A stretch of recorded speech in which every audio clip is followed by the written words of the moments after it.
Turning this ongoing thing.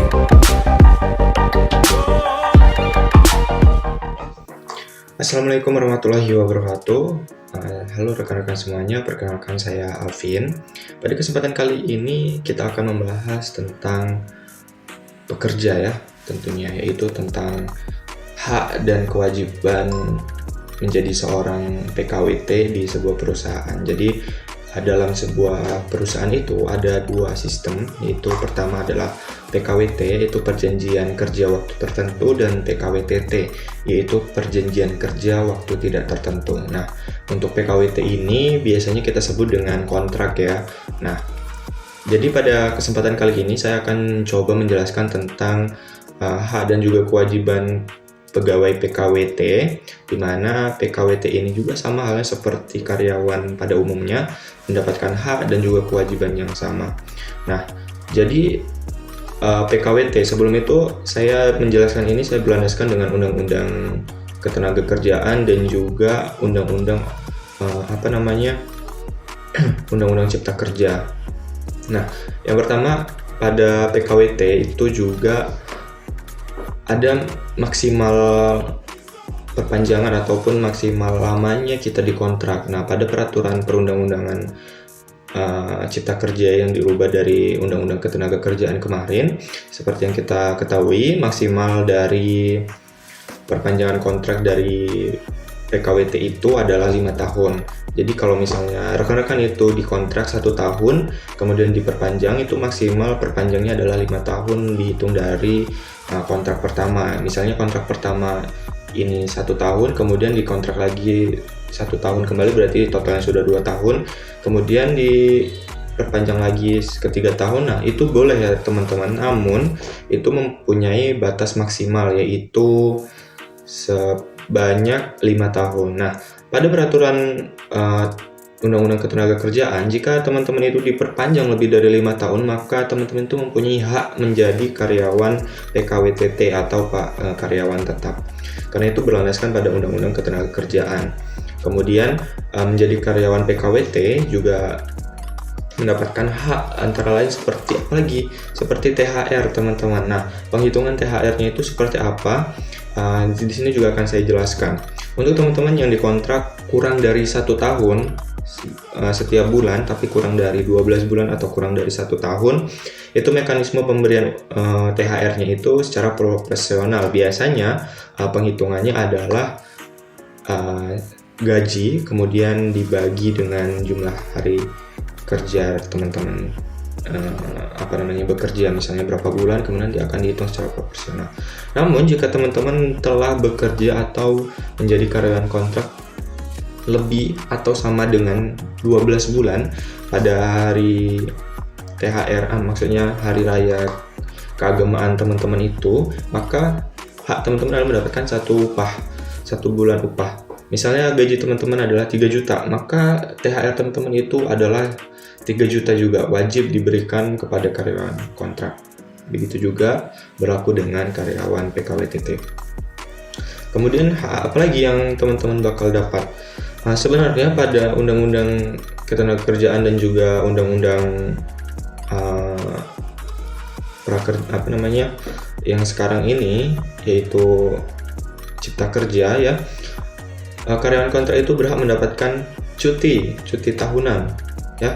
Selama mereka bekerja itu sebenarnya mendapatkan hak cuti. Sebenarnya itu hak teman-teman dan itu boleh dipakai ya. Kalau misalnya ada teman-teman, atasan teman-teman itu yang nggak memperbolehkan penggunaan hak cuti, maka teman-teman boleh tuh menanyakan kepada HR, kenapa hak cuti saya tidak boleh. Nah, teman-teman boleh mengadukan itu kepada HR supaya jalannya mekanisme hak cuti teman-teman itu berjalan dengan semestinya, karena cuti itu adalah hak karyawan. Namun ada beberapa bagian di mana cuti itu dijadikan uang, maka biasanya kebanyakan karyawan itu tidak menggunakan hak cutinya supaya mendapatkan uang di akhir masa kontraknya, seperti itu. Kemudian apalagi yang bakalan teman-teman dapat menjadi karyawan kontrak, yaitu BPJS ya. BPJS itu mencangkup BPJS Kesehatan, BPJS Ketenagakerjaan, BPJS pensiun dan BPJS. Sebenarnya BPJS ketenagakerjaan itu mencakup dari BPJS pensiun, jaminan pensiun, jaminan kehilangan pekerjaan, jaminan hari tua, dan kecelakaan kerja, gitu teman-teman. Kemudian untuk BPJS kesehatan biasanya itu di perusahaan mendapatkan vaskes kedua, maksud saya itu kelas kedua, karena kelas karyawan. Nah, kemudian itu teman-teman akan dipotong pada gaji teman-teman itu sebesar sekian, sebesar berapa ya, 30% mungkin ya dari total uang yang sebenarnya dibayarkan oleh BPJS. Makanya perusahaan itu menanggung BPJS teman-teman juga, dan teman-teman juga tetap membayar BPJS itu. Nah, makanya kalau misalnya teman-teman itu sakit, makanya harus gunakan fasilitas yang diberikan oleh perusahaan seperti BPJS kesehatan. Nah, apalagi kita dapat kelas 2 biasanya, itu bisa lebih ini ya, perawatannya itu lebih oke. Pada jumlah tanggungan di satu ruangan itu juga lebih oke dibanding dengan kelas 1. Oke, apalagi ya kira-kira pada karyawan kontrak. Oke, satu lagi nih teman-teman yang perlu teman-teman tahu menjadi karyawan kontrak. Jika teman-teman itu diperpanjang ataupun tidak diperpanjang kontrak teman-teman di akhir masa kontraknya, maka teman-teman juga wajib mendapatkan 1 kali gaji upah. Misalnya upahnya adalah 3 juta seperti yang saya sebutkan tadi, maka di akhir kontrak teman-teman itu juga akan mendapatkan gaji terakhir plus dengan kompensasi, di mana kompensasi itu besarannya adalah sebesar 1 kali upah, 1 bulan upah, seperti itu. Kemudian kewajiban teman-teman apa? Kewajiban teman-teman adalah menjalankan tugas yang diberikan kepada perusahaan sesuai dengan job desk yang teman-teman dapatkan. Kemudian teman-teman itu tidak boleh keluar atau resign selama masa kontrak, karena teman-teman setelah dikontrak itu akan terikat teman-teman, dimana kalau teman-teman sudah bekerja di situ dan menjadi karyawan PKWT, maka teman-teman secara otomatis menjadi karyawan tersebut dan terikat dengan perjanjian hubungan kerja, dimana jika teman-teman resign, maka teman-teman itu wajib membayar denda ya, seperti pada peraturan ketenagakerjaan. Begitupun sebaliknya, misal teman-teman itu dalam masa kontraknya itu diputus hubungan kerjanya sepihak oleh pihak perusahaan, maka selama kontrak itu belum selesai, teman-teman sudah diberhentikan, maka setiap bulan teman-teman wajib mendapatkan hak upah sesuai dengan perjanjian yang ditandatangani. Misalnya teman-teman masih 6 bulan kerja, kemudian teman-teman itu diberhentikan oleh perusahaan, maka teman-teman masih ada 6 bulan lagi. Nah, 6 bulan itu wajib diberikan oleh perusahaan setiap bulannya. Misalnya gajinya 3 juta, maka setiap 6 bulan ke depan, walaupun teman-teman itu nggak kerja, itu teman-teman wajib mendapatkan uang gaji dari perusahaan, karena itu adalah perjanjian dari kedua belah pihak. Dan begitu juga sebaliknya, misalnya teman-teman itu masih 6 bulan nih bekerja, kemudian teman-teman resign, maka 6 bulan ke depannya sampai dengan 12 bulan atau sampai dengan kontrak itu selesai ya, maka teman-teman wajib membayar uang denda sebesar 1 kali gaji teman-teman kepada perusahaan. Itu adalah salah satu undang-undang juga yang sudah ada di Undang-Undang Ketenagakerjaan menjadi karyawan PKWT.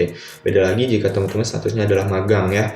Kalau statusnya teman-teman magang itu, perusahaan juga tidak memiliki hak untuk memberikan fasilitas BPJS kesehatan, kemudian BPJS ketenagakerjaan. Bahkan kalau misalnya di magang itu adalah teman-teman bahasanya itu ingin resign saja, teman-teman nggak akan dicari ataupun tidak akan mendapatkan denda seperti itu. Nah, mungkin teman-teman harus tahu lagi tentang hal itu. Jadi jangan pula resign di mana kontraknya belum selesai. Makanya tahan-tahanlah dulu ya kan. Kalau mau bekerja, carilah yang berkontrak itu 1 tahun atau 6 bulan. Nah, kalau misalnya teman-teman oke ya nggak apa-apa sih. Kalau memang teman-teman di situ adalah bidangnya atau teman-teman di situ adalah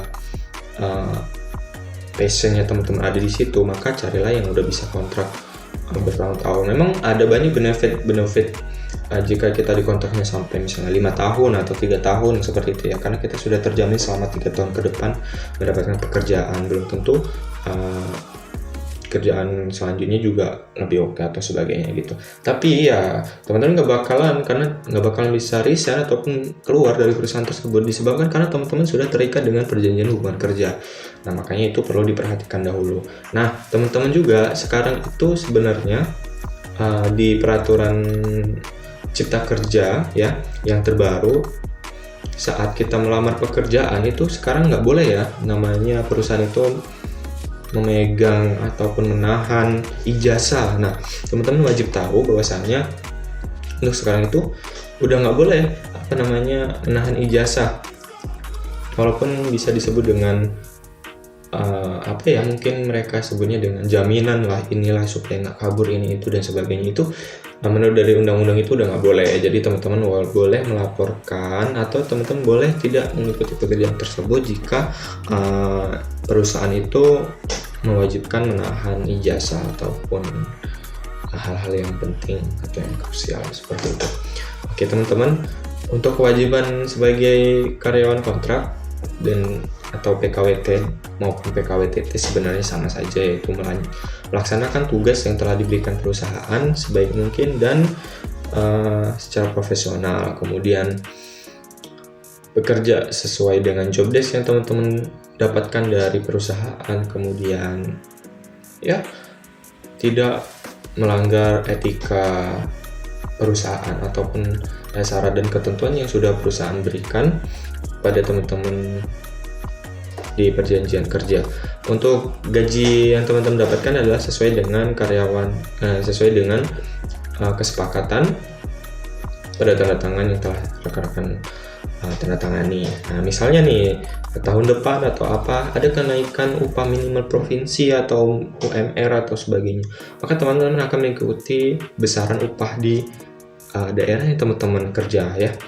Misalnya tahun ini adalah 3.100.000, maka tahun depan setelah 1 tahun nih teman-teman, entah itu dinaik menjadi PKWTT atau diperpanjang lagi kontraknya, kemudian UMR-nya ternyata naik, misalnya naik 200.000 menjadi 3.300.000, itu juga berlaku untuk teman-teman yang menjadi karyawan kontrak, maka teman-teman akan mendapatkan hak yang sama seperti itu.